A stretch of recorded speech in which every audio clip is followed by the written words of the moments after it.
The Vice President of Post-Production, Kevin Sullivan, reportedly has been fired by All Elite Wrestling amid ongoing creative, executive and backstage changes within the organization. In addition to that, there's reportedly a lot of negativity within AEW right now, and we'll let you know why. CM Punk has been advertised for next week's episode of Monday Night Raw, and Seth Rollins has reacted to the news that Adam Pearce wants to sign the former AEW World Champion to a contract on the brand. Speaking of Rollins, he successfully retained his World Heavyweight Championship against Jey Uso last night on Raw. Speaking of Uso, WWE and Jey have been forced to abandon the trademark of the Yeet catchphrase due to another wrestler actually owning the rights to it. We got the ratings for SmackDown and Rampage last Friday. Shinsuke Nakamura and Cody Rhodes exchanged a war of words last night on Raw. There were some technical issues that we'll speak about on Raw last night, and also several matches and segments have been announced for Raw next week.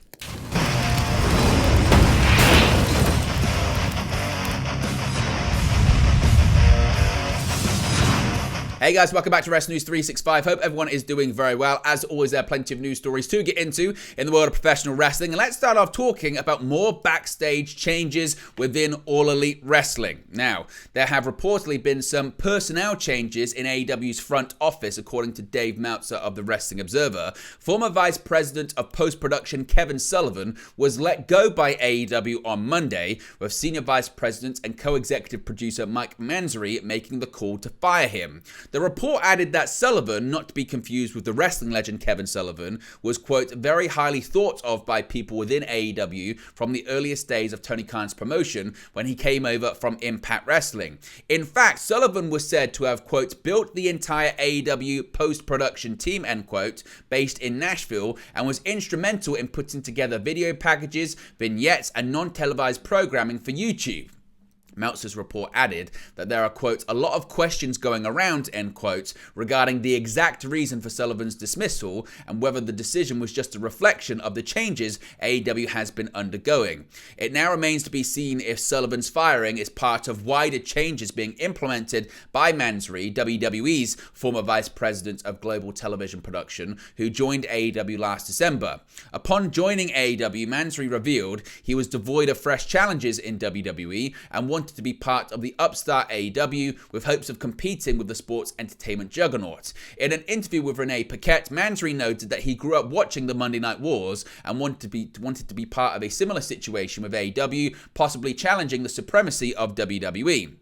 Of course, in recent months, fans and wrestling analysts alike have noticed subtle changes to AEW programming, specifically the production/pacing of matches, wider stages, theatrical backstage segments. It's believed Mansory has been instrumental in implementing those changes. Before joining AEW, Mansory briefly worked on the Pat McAfee show and also spent a year with Singapore-based MMA promotion One Championship. Of course, as I mentioned, there's also been wider changes in AEW recently as well, with another vice president leaving the company, that being QT Marshall, announcing his resignation earlier last week. In addition to that, Chief Legal Officer Mega Parek has also reportedly stepped back from her duties within the company, just focusing on the Jacksonville Jaguars as well.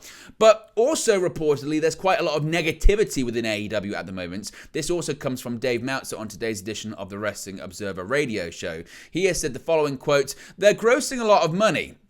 It's interesting because today I've gotten so much feedback from people in and around AEW, and it's a lot of negativity right now. And I think some of that stems from the show Saturday night, obviously, was a very poor crowd. It's interesting because there's a lot of negativity, while at the same time, the company's grossing more money by far than it ever has the last couple of months. It's been very, very successful in that sense. As far as turning profit, that's a very different story. And as far as the value of the company, there's economic aspects of the company that look really good, but there's still this feeling of negativity. Understandably, in wrestling, it's always who's number one, and they are far from number one right now. They were a lot more competitive in things like television ratings and attendance and things like that 18 months ago than they are now. So it's kind of just a really interesting thing when you've got a lot of negative perception, which usually comes when the economics are bad. But the economics are not bad right now, but they're still worrisome right now in the sense that when you look at the future and you look at the upcoming shows, you don't see shows that look like they're going to be drawing big big crowds in too many places. Economically, they're doing much better than they were at that time when they were competitive with WWE in ratings and attendance, but the perception is they're not, because the live shows attendance feed a lot of the perception and the ratings do because they're two numbers that people look at. So what are your thoughts about the VP of post-production Kevin Sullivan being fired, but I suppose the wider conversation of the negativity that surrounds AEW at the moment? What do you think that stems from? Do you think it stems from just the product being cold? Do you think it stems from attendance struggling in certain areas? Do you think it stems from television ratings as well? Is it because there's a comparison to WWE that's red hot at the moment? What are your thoughts about the negativity that surrounds AEW at the moment? Let me know your thoughts, as always, in the comment section below. Now, CM Punk wasn't on Monday Night Raw last night, but he's going to be back on the show next week. Of course, he is going to be on WWE TV this week. He's going to be on SmackDown. After his first appearance on Raw in nearly a decade last week, some fans may have been disappointed not to see CM Punk on the show last night, but perhaps they took some solace in a video package recapping his Survivor Series surprise return, last week's promo, and the parallels drawn to his infamous pipe bomb from 2011. If not, they can catch him on Friday's episode of SmackDown, the Tribute to the Troops special. And if that doesn't do it, surely they'll be appeased by knowing they won't have to wait long to see him back on Raw. In a backstage segment with WWE World Heavyweight Champion Seth Rollins, Raw General Manager Adam Pearce let Rollins know that he'd invited WWE's hottest free agent to next week's Raw to, I guess, with a possibility, and Adam Pearce was very transparent with this, saying that he wants to and intends to sign him to a lucrative long-term contract. Rollins had a very interesting response. Take a look at what he had to say. Zip it, I don't give a damn, all right? You do what you gotta do. But when he shows the world his true colors, and when this blows up in your face, you do me a favor, all right? You stay out of my way when I do what I gotta do. Very interesting, certainly, Rollins pointing that out. Now, the breadcrumbs have been there, to be honest, since CM Punk hit the stage at Survivor Series in Chicago, with Rollins' tirade, a very public one that evening, Punk's mention of almost everyone welcoming him back to the locker room, and now the connective tissue from the backstage segment with Pearce and Rollins last night. Things seem to be quickly formulating for a Punk and Rollins feud in very short order, something that a lot of fans can certainly sink their teeth into. So, what are your thoughts when it comes to Rollins' response? What are your thoughts on when it comes to CM Punk on Raw next week? And do you think this is going to be the first storyline for CM Punk back in WWE? Do you think it's going to be CM Punk versus Seth Rollins? Do you think they'll have a confrontation next week? Where do you think this one is going? Let me know your thoughts, as always, in the comment section below.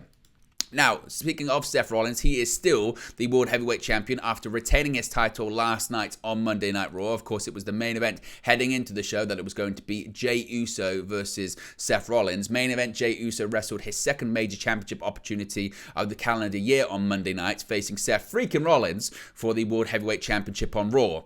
Unfortunately for Uso, things once again didn't go his way, with Rollins retaining the title after a stomp, and for Uso, things only got worse from there. Despite landing a pair of Uso splashes, 2 spears, and enough super kicks to do in most mere mortals, Uso's attempt to capture gold was thwarted by Rollins continuously kicking out. Ultimately, Uso would attempt yet another spear, only to be countered by Rollins into a pedigree and the deciding stomp for the champion to retain.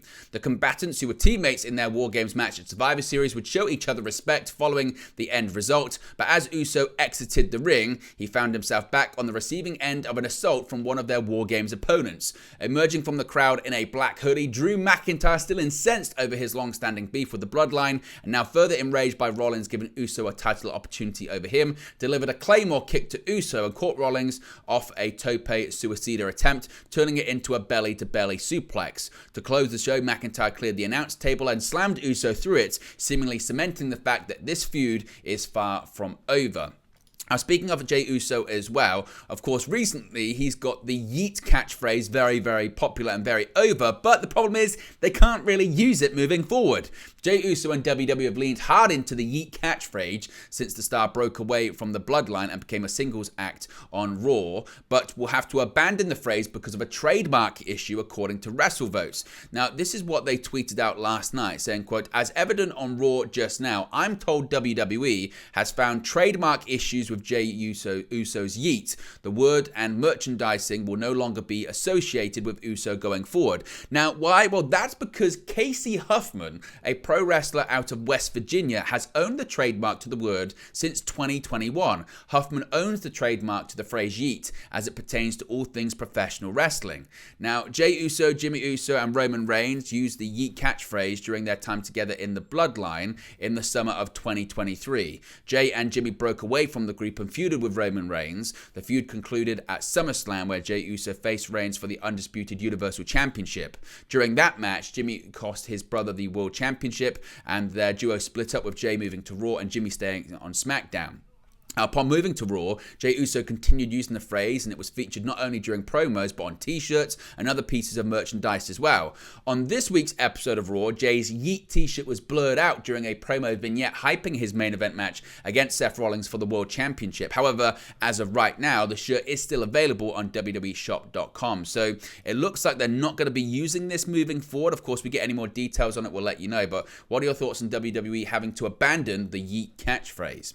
Now, we got the ratings for SmackDown this past Friday night on Fox, and certainly it was good as they came back from the previous week's show on FS1. Now, last week was certainly one to forget in regards to SmackDown ratings after the show's preemption from Fox to FS1. Sure, it actually draw one of the lowest numbers in show history, but that was kind of expected. But with SmackDown back in its normal time slot and Randy Orton's first appearance on the Blue brand in over a year, last Friday's episode seemed poised for a bounce back.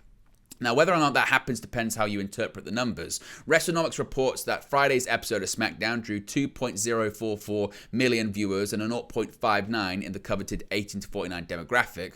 While the numbers were well up from the FS1 numbers a week before, including 159% and 146% increases in total viewership and 18 to 49 respectively, the numbers were down from SmackDown's last show on Fox 2 weeks ago, which drew 2.206 million total viewers and a 0.62 in the 18 to 49. Despite overall numbers possibly being a bit of a disappointment, WWE will likely be happy with the growth shown throughout the episode. SmackDown opened lower than usual with just a little over 2 million total viewers and 734,000 viewers in the 18 to 49. The show would reach the low point in the demo for quarter hour 2, drawing only 705,000 in the 18 to 49, while total viewership would fall to its lowest in quarter hour 3, drawing only 1.920 million. The show would steady itself after that, however, and in a rarity would reach its high point in the final quarter hour, which saw Randy Orton choose to sign with SmackDown over Raw. Orton's decision got over 2.320 million total viewers to tune in, as well as a whopping 941,000 viewers in the 18 to 49. So what are your thoughts? Now, how do you interpret those numbers for SmackDown this past Friday? Now, speaking of ratings, we've got the ratings for AEW Rampage as well. Per Brandon Thurston of WrestleNomics, Rampage drew 348,000 viewers. This is up from the November 25 edition that drew 264,000 viewers. Now, the previous week's show was preempted to Saturday ahead of AEW Collision instead of its normal Friday night time slots. In the key 18 to 49 demographic, Friday's show scored a 0.10 rating. This is also up from the week prior that scored a 0.08 rating. The show featured Sky Blue, Chris Statlander, and Hikaru Shida defeating Ruby Soho, Saraya, and Anna Jay in trios competition, and Sting was joined by Ric Flair to promote the upcoming AEW Revolution event as well. Now, switching gears back to Monday Night Raw last night, and of course the week before we saw Shinsuke Nakamura attack Cody Rhodes, and last night they exchanged some heated words. On the November 27 episode of Raw, Cody Rhodes was blindsided by Shinsuke Nakamura in an attack that seemingly revealed that Rhodes was the subject of Nakamura's recent promos. On the December 4 episode of the show, Rhodes took to the microphone and first told a story about how he first learned of the poison mist when he was a child because of the Great Muta. Rhodes then blamed himself for not paying attention to the clues in Nakamura's promos before inviting him to the ring. Nakamura appeared on the Titantron and had many words of his own to say. Nakamura pointed out that Rhodes' path is similar to his own in 2018. Nakamura then noted that he never got to finish his story, so he will finish Rhodes' story instead. Rhodes finished the segment by stating that he will never run from a fight, and he still doesn't respect Nakamura. Now, actually, there was a confirmation about their match next week, but we'll get to that later on. Now, speaking of Raw, there actually some technical difficulties last night as well. You might not have noticed it though. Now, before a fiery promo from Drew McIntyre kicking off the show, there was a period of awkward silence for some fans tuning in. While audiences watching the USA Network broadcast heard Michael Cole and Wade Barrett running down the card for the evening, some UK fans were met with silence from the commentators, but the rest of the sound broadcasting fine. When there was a subsequent in-ring promo segment featuring Drew McIntyre discussing hypocrites and lies in the locker room, he was met by Sami Zayn, who continued to feud with the bitter McIntyre. The commentary team was then back in action on the UK feed shortly thereafter and was able to be heard by the time the match between McIntyre and Sami Zayn got underway. It has been, I guess, a bit of a recent pattern when it comes to the UK feed recently. There have been quite a few sound issues on back-to-back episodes of SmackDown prior to Survivor Series. There was a loss of sound, so it'll be interesting to know what these issues are when it comes to the sound and the UK feed. If you're watching around the world, not in the United States, did you notice any sound problems? Let me know your thoughts and your experiences in the comment section below.